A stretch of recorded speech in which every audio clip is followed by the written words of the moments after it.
ഭഗവത്ഗീത 1-ാം അധ്യായത്തിൽ അവസാനത്തിൽ നാം കണ്ടത് നിരാശനായി നിഷ്ക്രിയനായി എന്ത് ചെയ്യണമെന്നറിയാതെ വിഷമിച്ച് ആ തേർത്തളത്തിൽ വില്ലും അമ്പുമൊക്കെ ഉപേക്ഷിച്ച് തളർന്നിരിക്കുന്ന അർജുനനെയാണ് നാം കാണുന്നത്. ഇത് കണ്ടിട്ട് ഭഗവാൻ ചോദിക്കുകയാണ്. 2-ാമത്തെ അധ്യായം നമ്മൾ തുടങ്ങുകയാണ്. 2-ാമത്തെ ശ്ലോകം. കുതസ്ത്വാ കശ്മലമിതം വിഷമേ സമുപസ്ഥിതം അനാരിജുഷ്ടമസ്വർഗ്യം അകീർത്തികരമർജുന. അർജുന, നീ എന്താ ഇങ്ങനെ ഒരു ചിന്താഗതിയിലേക്ക് വന്നത്?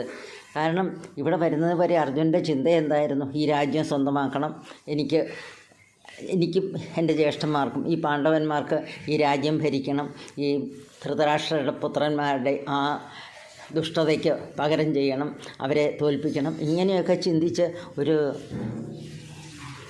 ക്ഷത്രിയന് ചേർന്ന വിധത്തിലാണ് ചിന്തിച്ചത്. പക്ഷേ ഇപ്പോഴോ ആ ചിന്തയെല്ലാം മാറി. എന്താ വേണ്ടതെന്നറിയില്ല. പെട്ടെന്ന് തന്നെ മനസ്സിലേക്ക് സ്വന്തം കുലവും എന്ന് വെച്ചാൽ ഈ രാഷ്ട്രത്തിൻ്റെ കാര്യമൊക്കെ മറന്നിട്ട് എൻ്റെ അച്ഛൻ, എൻ്റെ അമ്മ, എൻ്റെ സഹോദരങ്ങൾ, എൻ്റെ പിതാമഹൻ, എൻ്റെ ഗുരു, ഈ ഒരു സങ്കുചിതമായിട്ടുള്ള ചിന്താഗതിയിലേക്ക് മാറി. അതാണ് അർജുനന് അറിയാവുന്ന കാര്യമല്ലേ. ഈ യുദ്ധത്തിൽ പങ്കെടുത്ത് ജയിച്ചു കഴിഞ്ഞാൽ രാജ്യം കിട്ടും. അത് ഒരു ക്ഷത്രിയന് പറഞ്ഞിട്ടുള്ളതൊക്കെ അല്ലേ. രാജാവാകാം, അങ്ങനെ സുഖഭോഗങ്ങൾ, രാജ്യഭോഗങ്ങളൊക്കെ അനുഭവിച്ച് ജീവിക്കാം. അതേസമയം മരിച്ചാലോ വീരസ്വർഗവും കിട്ടും.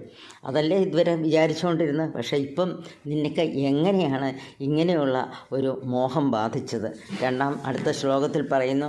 ക്ലൈബ്യം മാസ്മഗമപാർത്ഥ നൈതദ്വയുപപദ്യതേ ക്ഷുദ്രം ഹൃദയ ദൗർബല്യം ത്യക്ത ഉത്തിഷ്ഠ പരന്തപനാണ്. അല്ല, ഒന്നും അറിയാൻ മേലാത്തതൊന്നും, മനസ്സ് തപിച്ച് ഇരിക്കുന്ന. കാരണം ഇതൊക്കെ ചിന്തിച്ചൊക്കെ ഇരിക്കുന്ന ആളാണ് ഈ അർജുനൻ എന്ന് പറഞ്ഞു കഴിഞ്ഞാൽ. അതുകൊണ്ട് നീ എന്ത് ചെയ്യണം? പൗരുഷമില്ലാത്ത ഈ പ്രവൃത്തി ഇപ്പം ഈ കാണിക്കുന്ന ഇപ്പോഴും പറയുന്നതൊക്കെ ഉണ്ടല്ലോ, അതെല്ലാം അങ്ങ് ഉപേക്ഷിക്കുക. ആ ചിന്തയൊക്കെ മനസ്സിൽ നിന്ന് കളയൂ. എന്നിട്ട് നീ ആ ക്ഷത്രിയനായിട്ടങ്ങ് ഉണർന്നെഴുന്നേൽക്കുക. എന്നിട്ടോ ഈ ഹൃദയ ദൗർബല്യം ത്യജിക്കുക. ഇത് വേണ്ടാന്ന് വെക്കുക, ഈ ദൗർബല്യം വെക്കുക. നീ ആ പണ്ടത്തെ അർജുനനായിട്ട് ഹൃദയത്തിന് നല്ല ബലമുള്ള ഒരു അർജുനനായിട്ട്, മനസ്സിന് ബലമുള്ള അർജുനനായിട്ട് എഴുന്നേൽക്കുക. എന്നിട്ടോ എന്ത് ചെയ്യണം?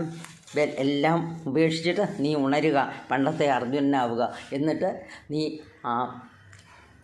പണ്ടത്തെ അർജുനനായിട്ട് യുദ്ധം ചെയ്യുക. ഇല്ലെങ്കിൽ ഒന്ന് ആലോചിച്ച് നോക്കിയേ, ആൾക്കാരെന്ത് പറയും? നീ പേടിച്ച് പിന്തിരിഞ്ഞു എന്ന് പറയില്ലേ. യുദ്ധത്തിന് ഇവിടം വരെ വന്ന് നിന്നിട്ട് വേണ്ടാന്ന് വെച്ച് പോയി കഴിഞ്ഞാൽ. അതുകൊണ്ട് അതൊക്കെ മറക്കുക. നീ ആ പണ്ടത്തെ അർജുനനായിട്ട് സടകുടഞ്ഞെഴുന്നേൽക്കുക.